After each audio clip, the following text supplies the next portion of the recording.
Welcome to Truth Report. I'm Alex Truth, and tonight we are covering what may be the most dangerous escalation in the Middle East since the 2003 invasion of Iraq.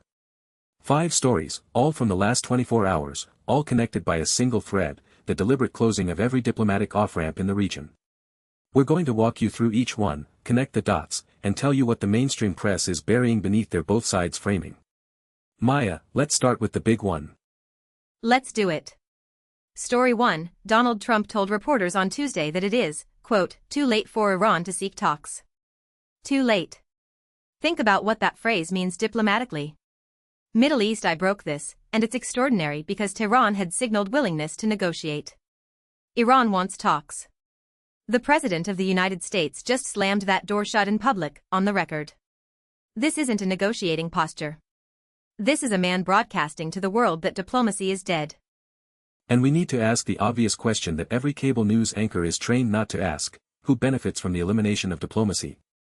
Because it's not the American people. It's not Iranian civilians.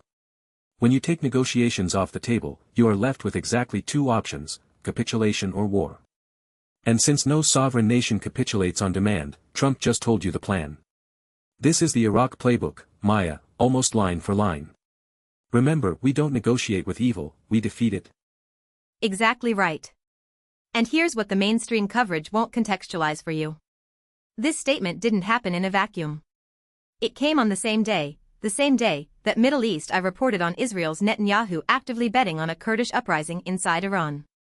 Story 2 lays this out.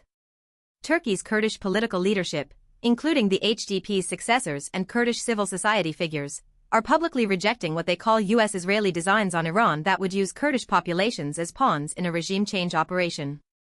This is critical. Netanyahu's strategy, as reported by Rajab Soylu at Middle East Eye, is to foment internal ethnic unrest inside Iran by weaponizing legitimate Kurdish grievances. The Kurds have real complaints: decades of marginalization, political suppression, economic neglect. But what Israel and the U.S. are attempting is not liberation. It's exploitation. They want to light a fire inside Iran's borders to weaken the state from within while military pressure builds from outside. And the Kurds themselves see right through it. That's the part of this story that should be front-page news everywhere. Kurdish leaders in Turkey are saying publicly, "We will not be your proxy army. We will not be the match you strike to burn down Iran for your geopolitical objectives." They remember what happened to the Kurds in Iraq after the U.S. used them and abandoned them. They remember what happened in Syria when Trump pulled troops out overnight and left Kurdish fighters to face a Turkish military assault. The pattern is sickening in its consistency. The United States and Israel identify an ethnic minority with legitimate grievances inside a target nation. They fund them, arm them, make promises of autonomy or statehood. Then when the strategic objective is achieved, or when it fails, they abandon those people to slaughter. The Kurds have been betrayed so many times by Western powers that there's practically a genre of academic literature about it. And now Netanyahu wants to run this play again. And while these political machinations are unfolding behind the scenes, the kinetic reality on the ground is horrifying. Story 3, Al Jazeera's Zaina Code reported from the site of fresh Israeli strikes on Beirut's southern suburbs while Israeli troops simultaneously advance deeper into southern Lebanon. This is not a targeted counterterrorism operation. This is a full-scale military offensive against a sovereign nation's capital city and its southern territory.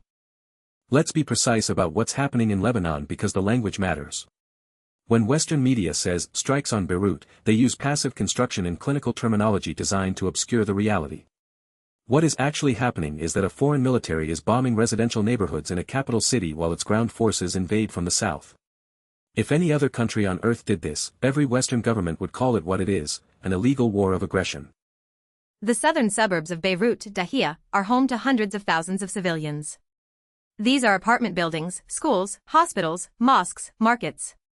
When Israel strikes Dahia, it is striking a densely populated urban area where the overwhelming majority of people are non-combatants.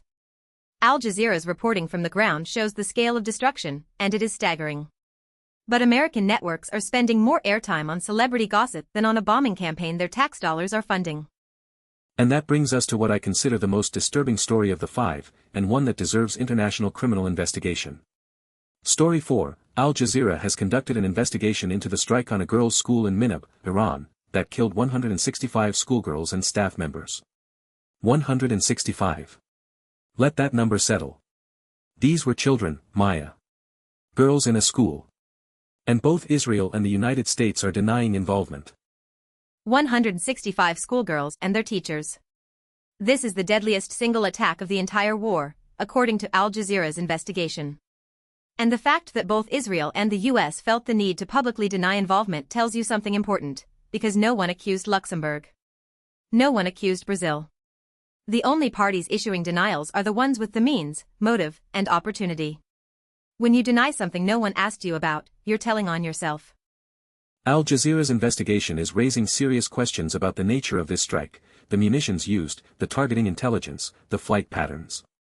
This kind of forensic journalism is exactly what the perpetrators don't want, because precision-guided munitions leave signatures. Satellite imagery tells stories. Radar data tells stories. And somewhere in the classified files of the Pentagon and the Israeli Defense Ministry, there are people who know exactly what happened to those girls in Minab. And I want to hold on this story for a moment longer because of the broader context. The target was a girls' school. In a region where access to education for girls has been a decades-long struggle, where women and girls have fought and died for the right to learn, someone dropped a bomb on a school full of girls. Whether it was deliberate targeting or so-called collateral damage is almost beside the point, because either explanation is a war crime. Deliberately targeting a school is a war crime. And reckless disregard for civilian life resulting in 165 dead children is a war crime. The international silence on Minab should haunt every diplomat who claims to care about human rights. Where is the UN Security Council emergency session? Where are the Western leaders who tweet thoughts and prayers after every school shooting on their own soil? Where is the International Criminal Court? 165 dead schoolgirls and the world's response is a shrug and a denial. This is the moral bankruptcy of the so-called rules-based international order laid completely bare. And here's the connective tissue, Alex. Trump says diplomacy is dead. Netanyahu is trying to foment internal uprising in Iran. Israel is bombing Lebanon and advancing troops. And someone struck a girls' school in Iran, killing 165 children. These are not separate stories. This is one story, a coordinated campaign of maximum pressure, military escalation, and the systematic elimination of every peaceful alternative. Now let's get to story 5, because this is where the strategic picture shifts in ways Washington does not want you to understand. Middle East Eye reports that Iran's new military tactics are forcing the United States to, quote, reconsider its capacity for pain. That is a remarkable phrase from Levent Kamal's reporting. It means that for the first time in decades, American military planners are confronting the possibility that a conflict with Iran would not be the cakewalk they've been promising Congress. This is the story the Pentagon absolutely does not want Americans reading. For 20 years, warhawks have sold the fiction that Iran would fold quickly under U.S. military pressure, that it would be Iraq 2.0, shock and awe, mission accomplished. But Iran has spent those 20 years studying American warfare, identifying vulnerabilities, and developing asymmetric capabilities specifically designed to inflict unacceptable costs on the United States. The equation has changed, and the generals know it even if the politicians won't say it publicly. What we're talking about are capabilities that include advanced drone swarms, precision ballistic missiles that have demonstrated the ability to penetrate sophisticated air defenses, naval mines and fast attack craft that could shut down the Strait of Hormuz, through which 20% of the world's oil supply flows, and a network of allied militias across Iraq, Syria, Lebanon, and Yemen that can open multiple fronts simultaneously. This is not Iraq in 2003. This is a regional power with real deterrent capability. And reconsider its capacity for pain. Let's decode that military speak for our audience. It means American military planners are running war games where U.S. forces take significant casualties. It means they're modeling scenarios where American bases across the Middle East come under sustained missile and drone attack. It means they're looking at the economic impact of a closed Strait of Hormuz, oil at $300, $400 a barrel, and what that does to an already strained American economy. The pain isn't abstract. It's body bags and gas prices and a recession. And yet, despite this internal reckoning at the Pentagon, the political class continues to march toward confrontation. Why? Because the decision-makers won't pay the price. Their children won't deploy. Their stock portfolios are hedged. The defense contractors who fund their campaigns will see record profits. Lockheed Martin, Raytheon, Northrop Grumman, every bomb dropped on Beirut, every missile that might fly toward Tehran, is a line item on a quarterly earnings report. Follow the money, always follow the money. Let me connect all 5 stories into one narrative, because this is what Truth Report exists to do. The United States has closed the door on diplomacy with Iran, that's story 1. Israel is attempting to destabilize Iran internally through Kurdish proxy operations, story 2. Israel is simultaneously conducting a military offensive in Lebanon to eliminate Hezbollah, Iran's most powerful regional ally, story 3. Someone struck a school full of Iranian girls, killing 165 children, and the prime suspects are denying responsibility, story 4. And Iran, despite all this, has developed capabilities that make a direct war genuinely costly for America, story 5. What you're looking at is the architecture of a war that is already underway but hasn't been formally declared. Every component is in motion. The diplomatic channels are severed. The proxy destabilization campaigns are active. The military operations in neighboring countries are ongoing. The civilian population is being terrorized. And the only thing preventing full-scale declared war is the Pentagon's internal assessment that Iran can actually fight back.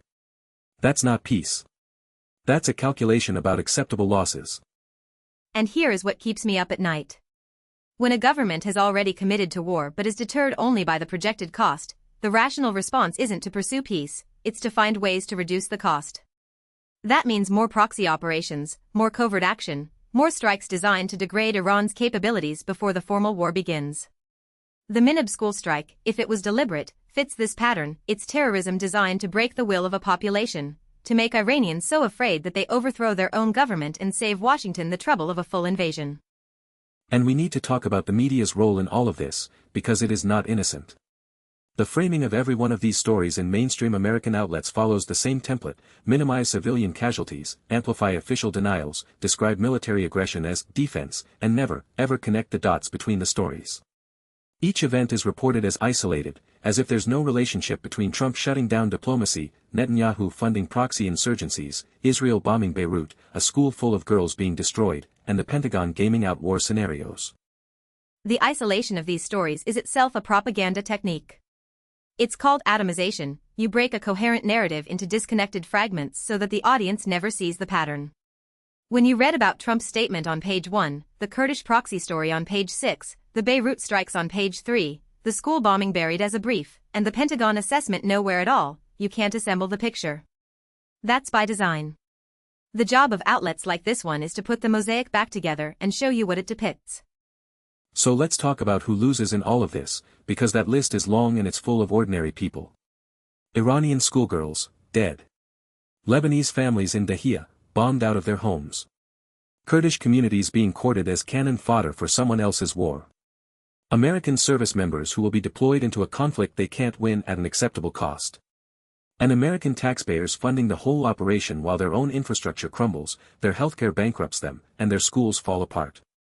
Who wins? Defense contractors. Weapons manufacturers. Politicians who use war as a distraction from domestic failures.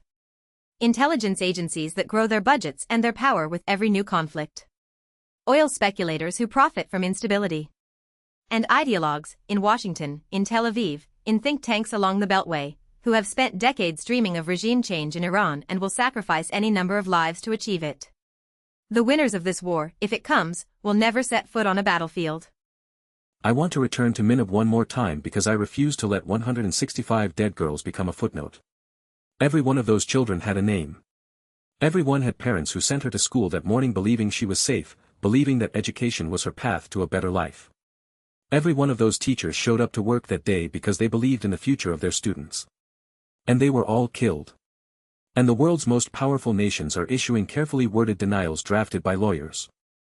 If this strike happened in a European country, if 165 schoolgirls were killed in Paris or London or Berlin, there would be a global day of mourning. There would be emergency NATO sessions.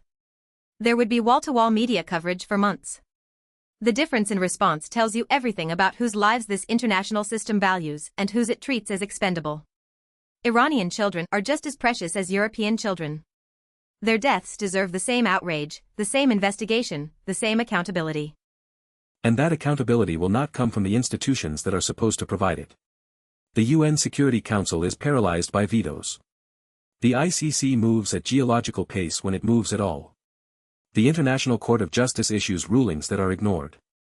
Accountability, if it comes, will come from journalists who refuse to stop asking questions, from investigators who follow the evidence, from ordinary people who demand better from their governments. That is the only mechanism of justice that has ever actually worked. So here is our call to action, and we don't take this lightly. First, read beyond headlines. The stories we covered tonight came from Middle East Eye and Al Jazeera because those outlets are doing the investigative work that American and European legacy media increasingly won't. Seek out the journalists who are actually on the ground, who are named in the bylines, who are risking their safety to report the truth. Rajab Soilu, Levent Kamal, Zaina Kodr, these are names you should know. Second, demand answers from your representatives. If you are an American citizen, your government is involved in every one of these stories. Your taxes pay for the weapons dropping on Beirut. Your president just killed diplomacy with Iran. Your intelligence agencies may have information about what happened to those girls in Minab. Call your representatives. Write to them. Show up at town halls. Ask them directly, what do you know about the Minab school strike, and what are you doing about it? Make them answer on the record. Third, reject the narrative of inevitability. War with Iran is not inevitable. It is a choice being made by specific people for specific reasons, and those people have names and addresses and public schedules. The architects of this escalation want you to believe that conflict is unavoidable so that you stop trying to prevent it. That is a lie. Every war in history was a decision made by human beings, and every war could have been prevented by different decisions. Demand different decisions. And finally, remember the dead. 165 schoolgirls in Minab. The families in southern Beirut. The people who will die tomorrow and the day after that if this escalation continues unchecked. They are not statistics. They are not collateral damage. They are not acceptable losses. They are human beings whose lives were taken or destroyed by decisions made in rooms they will never enter, by people who will never learn their names. Refuse to let them be forgotten. This has been Truth Report. I'm Maya Clarity. And I'm Alex Truth. Don't just watch the news, question it, investigate it, and hold power accountable. We'll see you next time.